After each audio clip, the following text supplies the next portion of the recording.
book. It's about two friends who... And it goes a little something like... We've all been waiting for it, baby! Hello guys! Oh my goodness, it is so good to be back. I'm on my camera! No, guys, I'm back on my power shot. I got it fixed. My baby is fixed and I'm so excited. Hold on a wee second. Anyways, guys, I'm so happy to be back. I'm so happy to have my camera back. And now that the camera's fixed, I've got a new laptop as well. So I'll be able to post content. So I just thought that I would do a little catch up video and the books that I've read this year. So I'm going to go and get the books. Oh my days, I was recording that there and I wasn't. I literally was like, let's get the books out. And pure screaming because I'm so excited.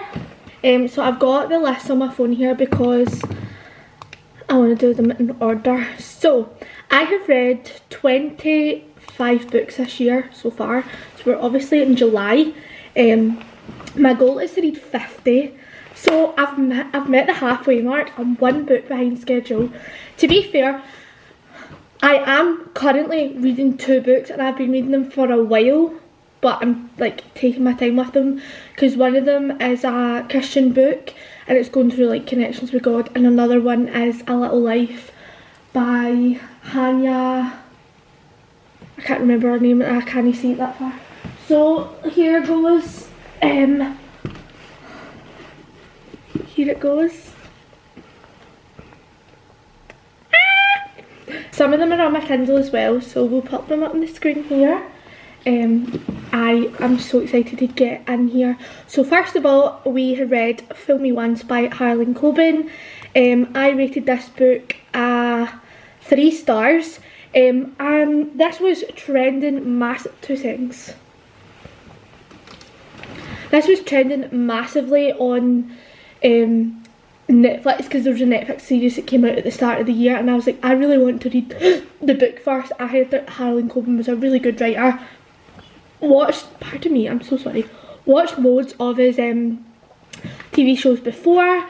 I do have a lot of his books, but I got them after I watched them. I got gifted them by my friend's uncle, so yeah, I definitely am going to read them. But I read Fool Me Once as my first book of the year and watched it, and I rated it 3 stars. The TV show was good, but I don't know, the story, it just wasn't like, I wasn't, like, at the end I was just kind of like, what is going on? So if you've watched it, the book is very similar. It's basically about this woman who is a former special ops pilot. She's home from the war and basically the unthinkable happens. Her husband is shot and she catches him, but she's looking at the nanny cam while she's at work. She saw her husband getting shot and she sees her husband on the nanny cam and she's like, hold on, he's dead, what's going on? So it's kind of like a backstory of like her diving into all these deep secrets. It was alright, like it wasn't the best. Then we moved on to a fiction book by Gabriella Zevin, which is about 2 friends. It's called Tomorrow, Tomorrow and Tomorrow, and it's a beautiful book. It's about 2 friends who are very creative and they meet when they're younger, and you go through the story of them meeting and like to them now, and they make a video game. This is something that I went into this book and I was like, I don't really know how I feel about it. I started it on my Kindle and it's based in the 90s, and like that's when video games were very popular, so you get the nostalgia of like the 90s and video games and all that good stuff. So yeah, that was a 5-star for me. I read a good couple of chapters of this on my book and on my Kindle, and then I had to order the book on Amazon because it was so good. So that was the first 5-star of the year. Then we moved on to Holly Jackson's 3rd book in the Good Girl's Guide to Murder trilogy, which is As Good as Dead.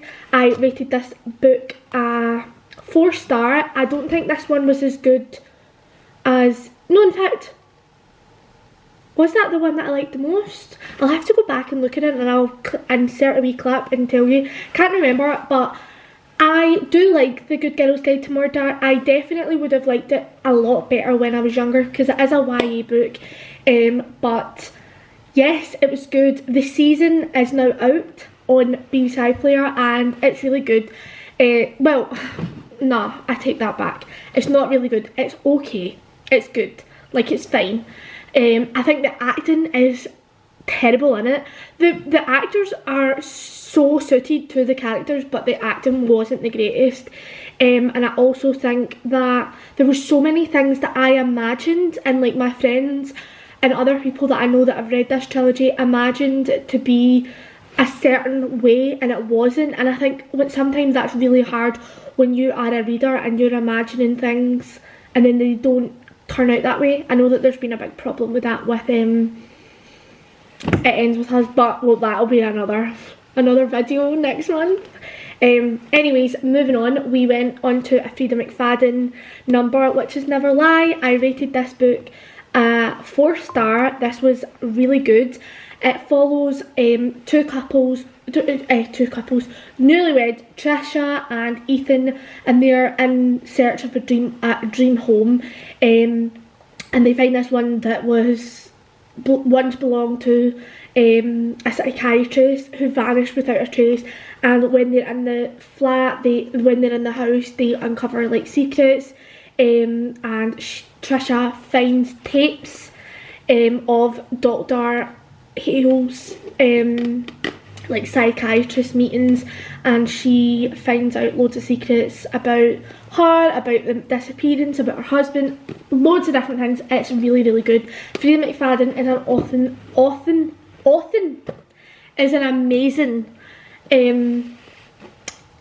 writer, and I love her books. I've read like a good few over the last year and a bit. I've read The Housemaid's Secret, Just the Housemaid, and I'm actually currently on The Housemaid is Watching. I just started it this morning on the train, on the bus. I was on the bus. Anyways, moving on, we went on to the Twisted series and I read the first book of this. I absolutely loved the Twisted series. The series as a whole, I would rate a 4.5 stars. The first book in the series, I rated it a 3 stars. Each book follows a girl, they're all friends, and it follows a girl and their love interest. It is a spicy book, which I'm not in a romance book, which I'm not a massive fan of. I feel like I'm not a mood reader, right? I can like pick up a book and I'm like, right, I'm going to read this. I'm not a mood reader, but I would definitely say I have to be in the mood to read a romance, like, or you have to really convince me, and that's how I felt with the Twisted series. So I read the first one, then I moved on to Meet Me in the Margins, and I read this on my Kindle as well. I've rated that at 2.75 stars. It follows a girl who is an editor, and she like romance books, and she meets this guy. Hold on, I'm trying to remember what it was about. I'm reading this. She meets this guy. She drops her manuscript. That's what happens, and this guy finds it and reads it, and they basically like he's editing her like manuscript, and yeah, they meet, and she knows him, but she doesn't know it's him. So it wasn't the greatest, I'm not going to lie. And I think you'll probably notice that with me with romance books, I tend to rate them a lot lower, and that's just the way it is. Then I went back onto Twisted series. I had to have a break with the Twisted series because I was just like, it was just too do you know what I mean, too much. Some people love it. I'm not a great fan of like the romance. I do like the writing in it, and the romance and the spice and all that was amazing, but I needed to break it up. So then I went on to the second book in it, Twisted Games, which I rated a 4-star. I highly enjoyed this one. It is about the bodyguard, and the princess that is in the friendship group. I really like this one because there was a lot of traits that the princess had that was written really well and could be really relatable. And I think that the way Reese was with her, he did not care that she was a princess or whatever, which I really liked. So I rated that 4 star. Then we went on to The People at Number 9 by Felicity Evert. I rated this book really low. I can remember 2 stars. Yeah. It's about a couple who have no neighbours in the street. They're glamorous, chaotic, and they all intertwine in each other's lives. Sarah, the main character, she sees more of Gavin and Louise's life, and yeah, she like, it's kind of like, she kind of like spies on the neighbours and like wants to be like them. I did not enjoy it. I was so rooting for this book and I didn't enjoy it. That's all I've got to say. Then I went on to Twisted Hate, which is the book in the Twisted series, and this was a 4 star, and this follows the brother and one of the friends who hate each other. They, in the first book and kind of the second one as well, you kind of see their hate for each other throughout it, and I just thought this one was the best out of the whole series. The hate that they had for each other couldn't overcome the the love that they had for each other, and I just loved it. I really did. I loved that one. Then we went on to Better Than the Movies by Lynn Painter. This was the first book that I've ever read by Lynn Painter, and I loved it. I rated it a 5 star. I could really relate to the main character, Liz. Everything about her, I just felt I was just seeing myself, and like just the way she presents herself, the way she romanticizes, the way she like dress sense, like all these things that were described about her. I just absolutely loved it. It was such a good book, and I can't wait to read more of Lynn Painter's. Then I went on to this book by Amber Rose Gill, which is called Until I Met You. I read this on a holiday and I didn't have high hopes for this book. However, I rated it 4 star. It follows a girl who goes on holiday for a wedding, and she is just newly single, and she meets this guy at the wedding. She kind of is like about at the start, and they just fall in love, and it's honestly, this was so cute. See, reading this lying by the pool, I loved it. Like, and that's the thing with romance, like I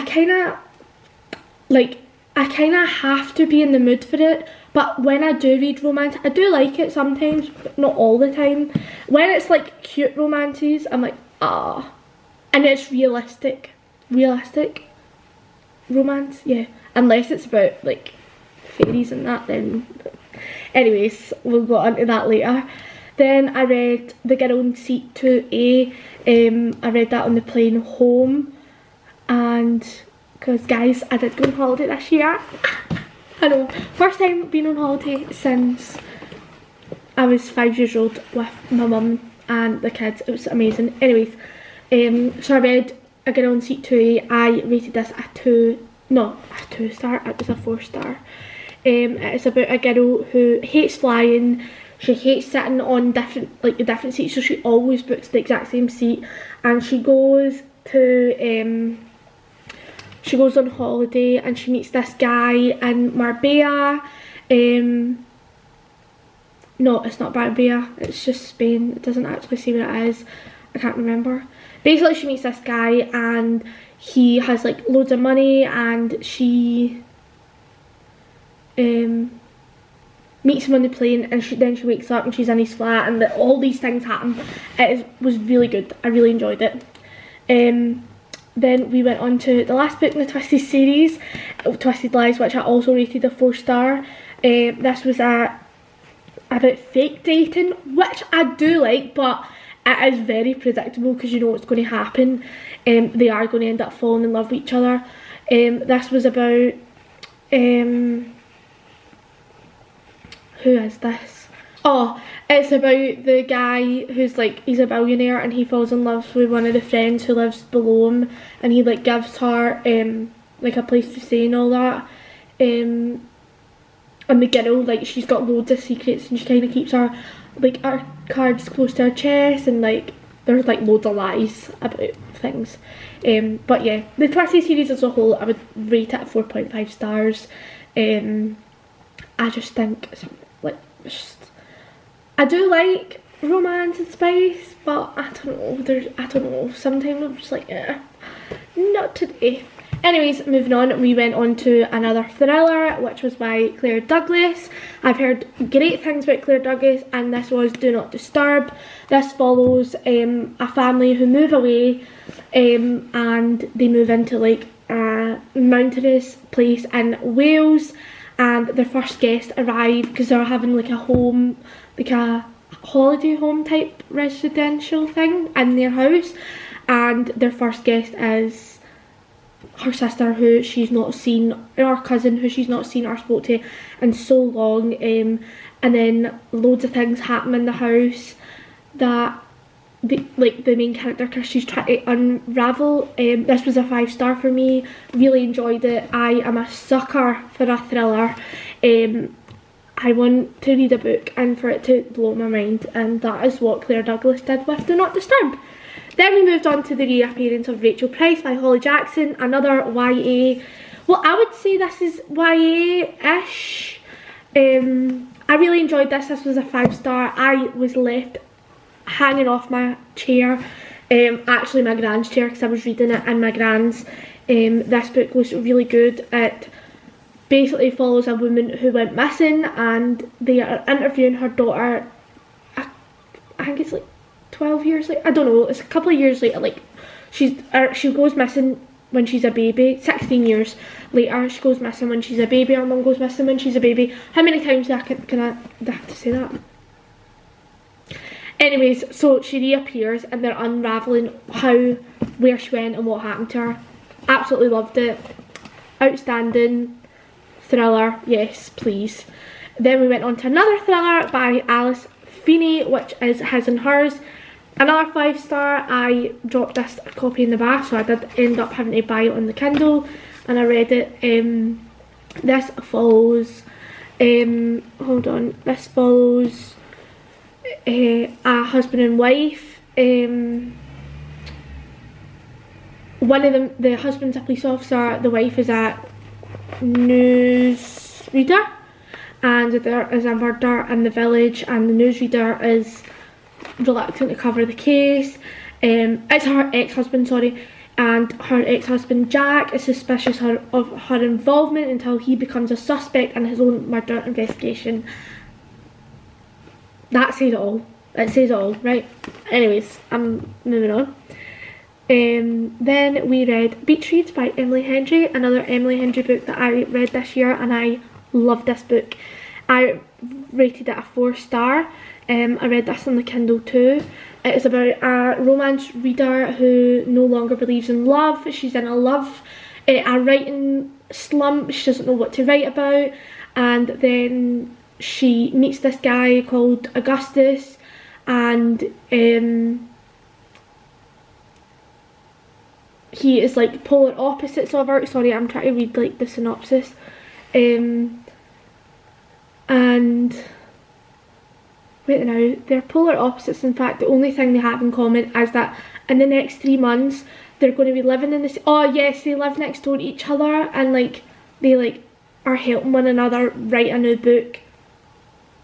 But they're both writing, like, so both of them are writers, and they swap genres, and then they obviously fall in love, and they like write this great book, and it's really nice. What I liked about Beach Reads was, even as a reader, I get into slumps all the time, and I do beat myself up about it, but I need to remember that like I have my life ahead of me. Do you know, I will have a million books in my lifetime. I've already read so many books in my whole life because I've been reading since a child, and sometimes it just takes that break to get you back into things, and that was exactly like kind of the way that they were, like, she was feeling at the end, and I really enjoyed it. I really enjoyed, like, the no pressure.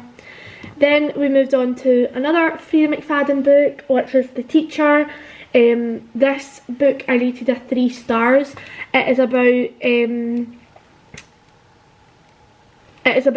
a teacher who has a good life. Her name is Eve. She's got a great husband. He's also a teacher in the school. And then there was a scandal involving a student and teacher affair, which one student, Addie, is the centre of it. Eve knows there is far more to these ugly rumours than meets the eye. Addie can't be trusted, and she gets closer to Eve's husband throughout the following year after the allegations. And then it unravels of like what actually went on, what is going on, and yes, there is so many secrets that destroy their lives, and it was really good. Another Freida McFadden one that I really liked. And then I went on to We've All Been Waiting For It, baby! Yes, I read the first book in ACOTAR series and I am obsessed. I rated this a 4 star because there was like a lot of character building that tends to happen in like series, especially fantasy series. And I'm saying this as if I'm a fantasy reader. I've read 3 fantasies in my whole life, this being including 1. But I do know that that kind of happens because you're building the world, the kingdom, like the characters and all that kind of thing. I am so looking forward to reading the next book in the series and reading the rest of the series. But I decided after I read this that I was going to take a break for the summer and read lots of books that I had wanted to read that were summer themed. So yes, I will be reading the next book in August, or I might start one soon. Who knows? But anyways, I'm on the ACOTAR train and I am loving it. Anyways, next up we have this beautiful book from Rebecca Serle, which it's Rebecca Serle. One Italian Summer. I rated this a 5 star. It follows a girl called Katie whose mum has just passed away, and she is really upset, and she goes to Italy, Pistano, where her and her mum were supposed to go on holiday, and she basically essentially time travels, but not. She meets her mum when she was younger. She's there and they're best friends, and she's finding out all these things about her mum and why she loved going to Pistano. I hope I'm saying that right. My camera battery's got to die. Hold on a second. Right, we want to get this finished ASAP because camera battery's about to die and the other batteries are dead because obviously I've not had the book I've not had it on for ages. Next up we went on, we're moving. Next up we went on to read Darling Girls by Sally Hepworth. I rated this book a 5 stars. It was absolutely amazing. The thrill of everything in this book was so good. It follows 3 foster sisters who have to go back to their foster home because there's been a body found, and it goes back and forward of their time at the home and while they're adults and while they're children. And it was honestly one of the best books that I had read this whole year, to be honest. Then I went on to read A Murder in Merywell, which is by Jan Bethany. Bethany. So that's the first. Right, hi, sorry. Batteries charged. I found the charger, thank goodness, because I was freaking out. Where I left off was A Murder in Merywell. So basically I read this one first, well, half of this one first, which is the second book, and then I was like, what's going on? Why is there no character building? How am I supposed to know who these people are? So then I went back and read the first one. I rated it a 3 star. It was definitely better than the second book, to be honest. I rated both of them 3 stars. I probably would say, if I had to read them again, I would probably change. If I had to read them again without actually having to read them, then I would probably yeah, rate them differently, I think. You know, like, sometimes I do this, like, I rate a book and then I think about it, and I'm like, actually, no, probably would rate that lower. So, yeah, it wasn't the greatest. Then I moved on to Tessa Bailey's book, It Happened One Summer. This is my first Tessa Bailey book. I rated this a 5-star. I annotated it. This is spice and a half, but I loved the storyline. Like, I loved the two characters, Pippa and, what's the guy's name again? Nathan? No. What's his name again? Brendan! Brendan! Baby Brendan! Not jokes. This was such a good book. I absolutely loved it. And I do have, dum dum dum, the second book, Hook, Line and Sinker, which follows Pippa's sister Hannah and Brendan's best friend Fox, who feature in the first book, and you can tell that there's a romance about to happen, so can't wait to read that. And the last book that I have read this year, which I just finished this morning, was Wrong Place, Wrong... That's upside down. That's embarrassing. Wrong Place, Wrong Time by Gillian McAllister. Still don't have a rating for this book. It is basically about this woman who wakes up and... No, sorry. Who's waiting up on her son coming home. He's just turned 18. She's waiting on him and she sees him killing someone. And then it's the concept of her, every day that she wakes up, it's a day in the past. At the start it kind of goes like from the first week, and then it goes further and further back to 20 years, and she's uncovering like secrets that her husband's kept, that she's trying to look at things that she's done as a mother in his life that's caused him to do this murder. I did really enjoy it. I'm just stuck on a rating for it because the ending, I was kind of like, oh, that's nice, but I wanted something like, oh, that's shocking. There was a few times that I predicted things, like, that I kind of, like, as I was reading along, and I was, like, characters were coming up, and I was like, they're going to do this, or they're going to be X, Y, and Z, which was kind of annoying. But yeah, I don't know, so I'm between a 4 and a 5. I don't really have the validation to give it a 4.5. I know that sounds ridiculous, but it's just my head and the way that I read. But anyways, that's all 25 books that I've read so far this year. And as I says, I am currently reading, I thought it was there, it's called Sacred Pathways by Gary Thomas. It is a book on like the 9 connections that you can grow closer to God. I absolutely love it. And also A Little Life. I probably am going to pick A Little Life back up. Do you know, I feel like I have been taking my time reading this and I've not read it in like maybe a month or two now, or like at least 6 weeks, so I want to read that again and get finishing it so that I can talk to you guys about it. I'll probably do a whole video on that one book. But yes, that is all for me today. I would love for you to all do the YouTube thing, like, comment, subscribe. Let me know what kind of videos you want to see and I'll certainly be posting more. Yes, I say this all the time, but do you know what? At least I haven't gave up, right? At least I've not gave up. But I'm still here. I'm still here. I still love reading and I still love watching videos, doing the videos. So I am looking forward to being back. And pardon me, I'll catch you in the next one.